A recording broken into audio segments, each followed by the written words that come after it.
Representative Richardson, with the Franzen Amendment, could you tell me how much does Planned Parenthood stand to earn based on this rate increase?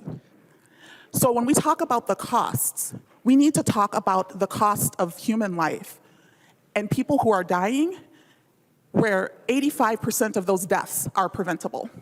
That's a cost that we are bearing as a state. That is a cost that we are bearing as a nation. Let's also talk about the cost of Black infant maternal mortality. Here in Minnesota, Black infants are twice as likely to die as white infants before their first birthday. And you can control for all of the factors, education of their parents, access to healthcare, access to housing, they are still more likely to die. But you know what actually disrupts that is when they have access to a Black pediatrician. So when we talk about the costs of action and we talk about the cost of inaction, we need to recognize that as a state, we have been failing Black families for centuries. The 14th Amendment guarantees that all persons born, and I will say that again, all persons born have a right to be protected by the laws of the United States. And we have not been protecting Black women. We have not been protecting Black infants.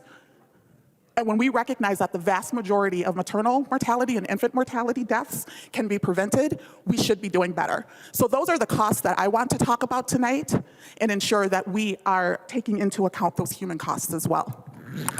Representative Davis. Thank you, Madam Speaker, and thank you, Representative Richardson, for pointing those things out. Members, I want to draw your attention to a couple of things. As Representative Richardson just mentioned, the 14th Amendment guarantees that all persons born have a right to be protected. That would be those babies born on a botched abortion.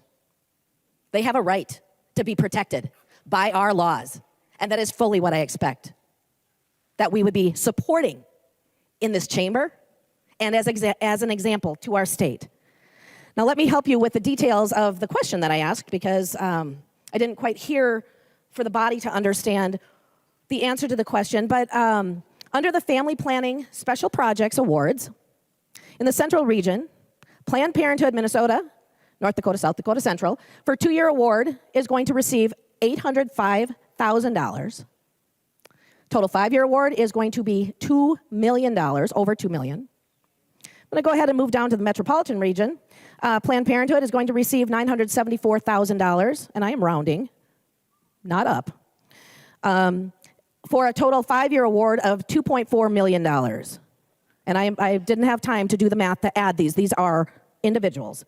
Northeastern region, Planned Parenthood is going to receive $278,000 for a 5-year award of $697,000. Northwestern region, Planned Parenthood is going to receive $200,000 for a total 5-year award of $500,000. South Central region, Planned Parenthood will receive $271,000 for a 5-year award of $678,000. Southeastern region, Planned Parenthood is going to receive $148,000 for a total 5-year award of $370,000. Southwestern region is going to receive, Planned Parenthood is going to receive $173,000 for a total 5-year award of $434,000. West Central region, Planned Parenthood is going to receive $96,000 for a total 5-year award of $240,000. Members, we just had an amendment that would preserve the funding for crisis pregnancy centers that serve our Black, brown, indigenous, people of color, and white families, and it was voted down. Yet in this chamber, it is okay to know what Planned Parenthood alone is going to be receiving. And that's not the top of it, that is the bottom, there is more. Members, I would ask that you would find Representative Franzen's amendment something that you could vote for and support. I cannot believe in this state that we have funded grants for Feeding Our Future, hoping to feed those most in need, that were actually non-existent because of fraud. But you heard stats on this House floor of pregnancy centers around the state that are actually serving the most people in need. And members, I was a single mom for a while. I didn't access a crisis pregnancy center because I had family and a church family, Representative McDonald, that swooped in to help in my time of need.